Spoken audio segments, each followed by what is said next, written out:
Assalamualaikum and a very blessed morning to our beloved lecturer, Madam Siti Aisyah binti Wahab, and my fellow friends. Today our group will present about one of the behavioral leadership model from the University of Michigan Studies. First, let me show you a glimpse of your presenters for this morning.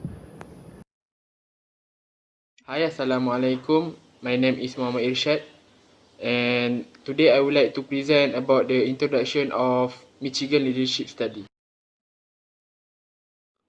So, the Michigan Leadership Study is an empirical study proposed by the Institute for Social Research at the University of Michigan in year 1950, and it was conducted slightly after the World War II.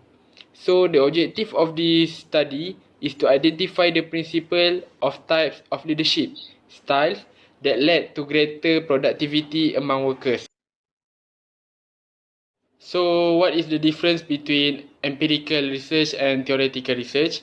Empirical research is a research that based on observed and measured phenomena and derive knowledge from actual experience, including of observing and experimenting method, while a theoretical research is a logical exploration of a system of belief and assumption.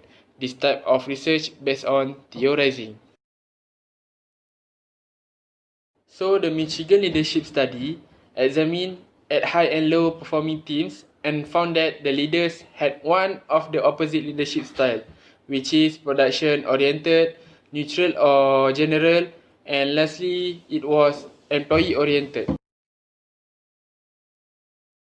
Michigan study leadership behavior in continuum found that one-dimensional view that keeps going and changing. At first, researchers thought it was in continuum form, and a further study proved that leader could be either low or high in both production or employee-oriented style. Assalamualaikum and a very good morning to all of students and lecturer Madam Siti Aisyah. My name is Muhammad Haris bin Azhar from SR2431B. Today I want to do presentation about the Michigan Leadership Studies. From the studies, we can classify two style or dimension of leadership, which is employee-oriented and production-oriented. Firstly, the employee-oriented. From the style of leadership, we can state that employee-oriented emphasizing personal relationship among members of organization. For example, the leader creates a cohesive work group among the employee. Indirectly, it can make a peaceful and harmony in organization. Then the leader ensures workers are satisfied with the employment. The employee-oriented style also focuses on the human element of work. For example, leaders responsible to motivate and encourage the employees. Then they treat subordinates politely, which is important in human relationship. Secondly, the production-oriented.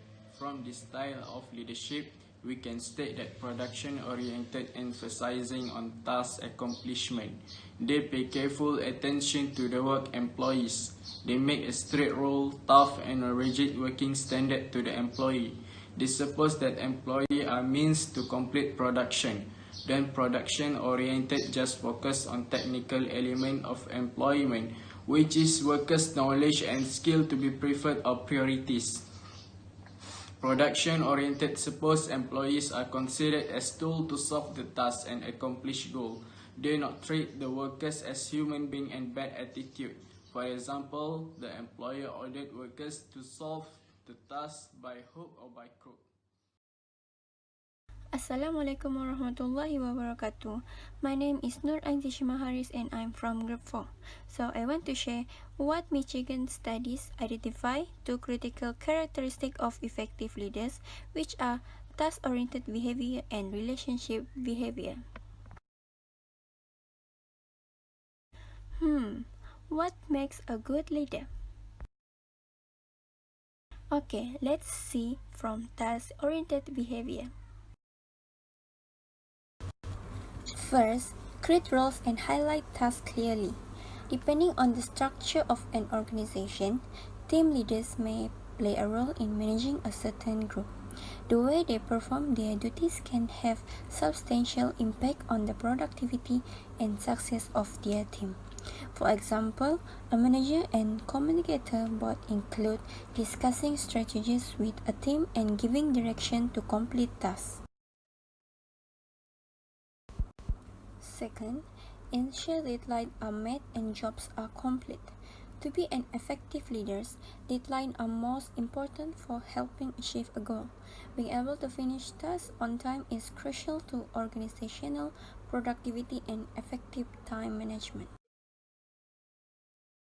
Besides that, on task-oriented behavior, enhanced close supervise useful for team members who likely don't manage their time well. Many tips for managing remote employees. For example, trust your employee, reinforce organization value, and leader may focus on output, not the processes. Lastly, focus in achieving organizational goals. Organizational goals inform employees where the organization is going, how it plans to get there.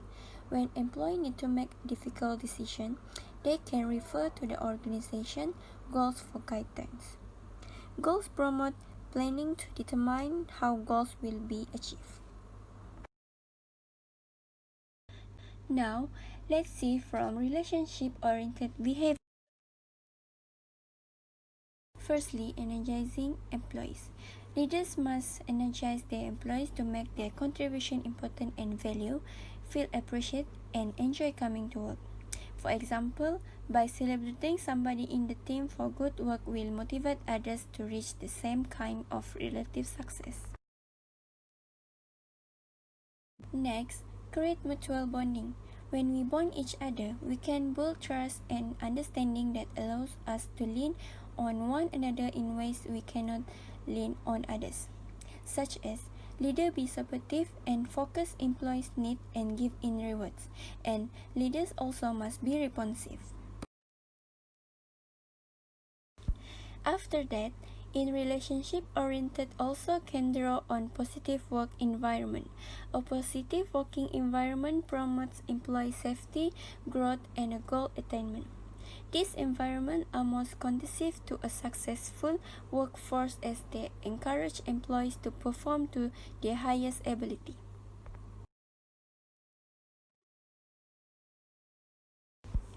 Lastly, invites creativity, innovation, and fresh ideology.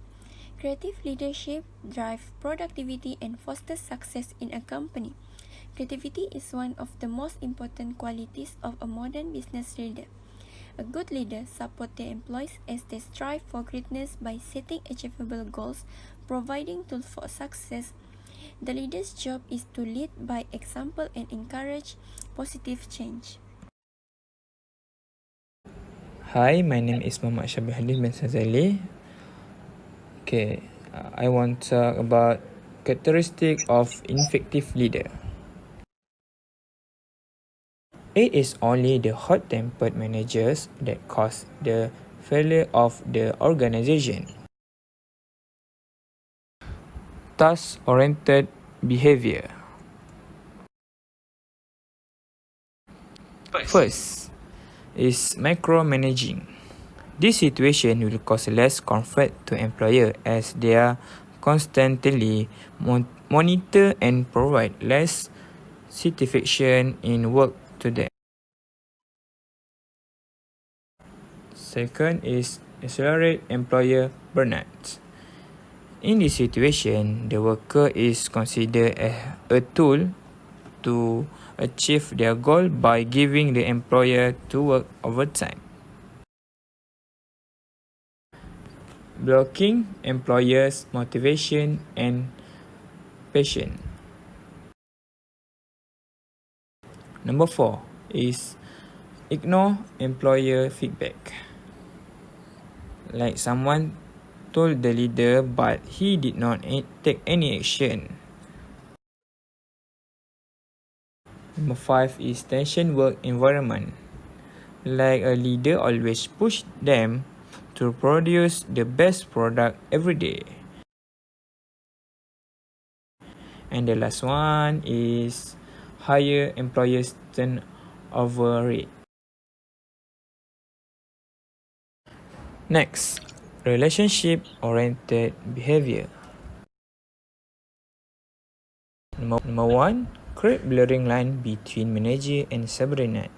For example, manager operating not as manager but as technician, blurring the line between their responsibility and those of their team member. Number two, invoke rules employer. When the leader care about him take advantage of him, like not following instruction and subordinate. Number three, employer lost in track of their work. In this situation, they are not carry out their responsibility. And the last one, missing goal opportunity. I'm Siti Sraya binti Strategy from SR243B. We'll do a closure of this study. From the Michigan Leadership Studies, we can identify there are two leadership styles, which is the production-oriented and the employee-oriented.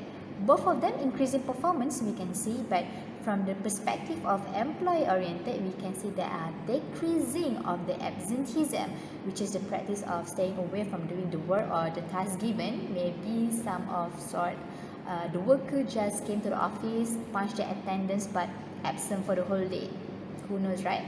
So it will bring benefits to the company if the manager or the leader apply this type of leadership, because the worker will start dedicating to their job. On the other hand, when we talk about a product orientation approach that contributes to improve performance, but they are reduced of employees' job satisfaction. Unfortunately, the Michigan Leadership Studies fail to recognize the complexity of the task. Maybe the work or the task given to the new employees are only compatible for the senior worker level, and they are unable to determine what the element of the job or the task are. Maybe it just involving the IT, the information technology, or it needs to be calculated. They cannot recognize that.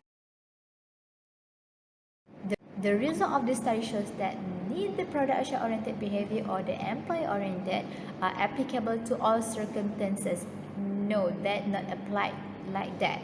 Some sort of situation or condition, the leader have to choose whether at that moment they have to be the task-oriented leader or the employee-oriented leader. The manager also should be very descriptive when assigning a task to their subordinates.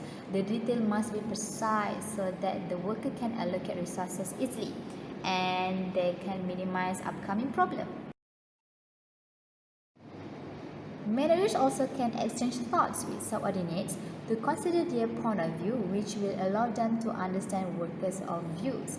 Maybe at that moment they're facing some problem, and the worker have experience on solving that problem, but the leader have some difficult to making decision. So they can exchange their opinion and the leader will make a better decision.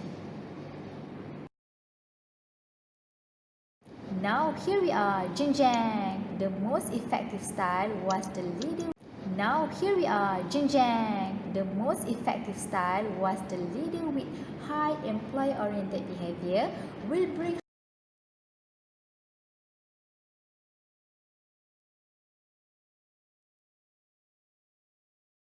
Wait, did you know that 75% of people don't quit their job but they quit their boss? It's very crucial to have a good leadership in an organization.